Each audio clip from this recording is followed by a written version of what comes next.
Good morning. Welcome to The Hook. 22, I think. Jeez. Wow. All right, so let's get into it. What do we got?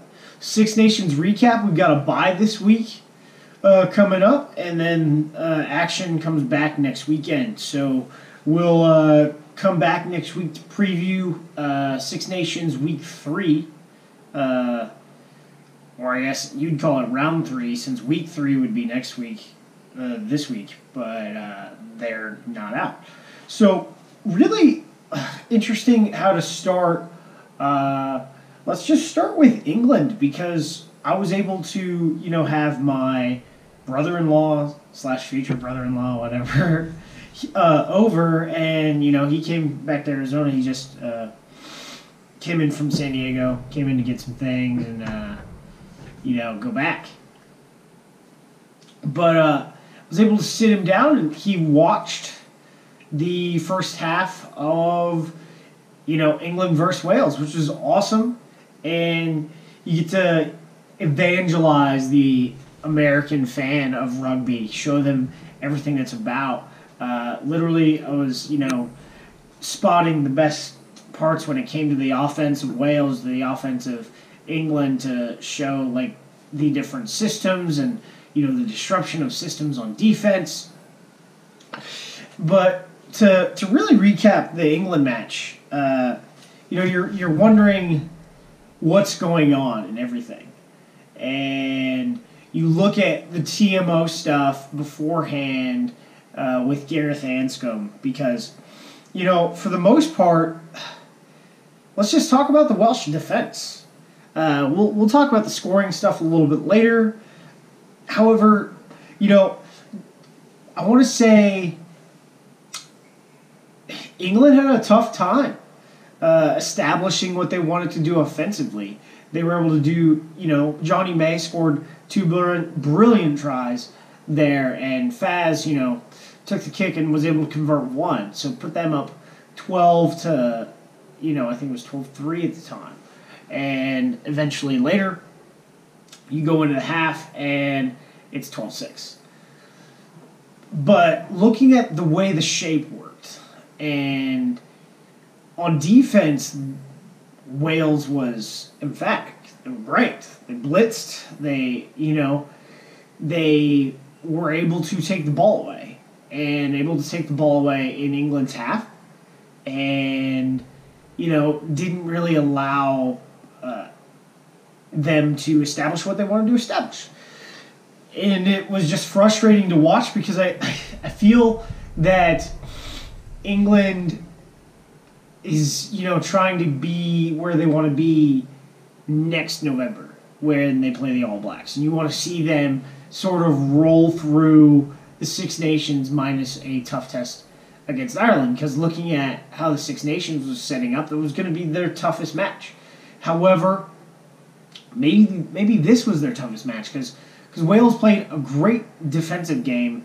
However, when they had the ball, they gained, they had more meters gained, more time of possession, yet the defense of England was able to stop them from scoring and make them completely uncomfortable, especially with, high-angle kicks. The back three for Wales, sort of, it was rough, Lee Halfpenny was scratched as a start, so I would say that Warren Gatland naming his side on Monday was probably not the best thing, because the reality was he wasn't ready to go on Monday. I mean, you didn't know. So, but still, 22 to 23 guys were on that side that had played, sort of embarrassed Scotland. But you're just looking at it, okay, that's just going to... Would Lee Halfpenny have made the difference? Maybe, because Lee Halfpenny's great. Faz did what Faz did, and, carried, put the ball in position with his kicks, and, it was just England. You didn't really you just saw, to an extent, just the superior side sort of take over, to an extent, but... who was supposed to win was who was supposed to win, but they definitely didn't cover the line. think it was, the line was, people were talking 20 points because it was at Twickenham. Getting into the controversy of Gareth Anscombe touching the ball. So if the ball is loose in the try zone, the law says the first person to touch it gains possession. So if you're able to gain possession on the defense, it's not a try. But if you gain position on the offense because it's loose, it's a try. So based on that, the TMO's decision was wrong. However, Steph Evans knocked the ball on. So the TMO was looking at the wrong thing, made the wrong decision, made the right decision for the wrong reasons. You know what I'm saying? Like, it wasn't a try because there was a knock on that would have led to a try. Anthony Watson's heroics to get in there and put his hands on the ball, great. Love that player. He uses his athleticism where it needs to go. Really good to see Josh Adams out there again, although, it's probably bad that he's going to have to move back to Wales because he's tearing it up with Worcester. And it's just really good. Moving on, let's getting into the final game of the weekend was Scotland versus France. France is where I fell in love with rugby in the world. When I watched Six Nations there in 2009 when I was on a military exchange. And, I've always, pulled for France because of that.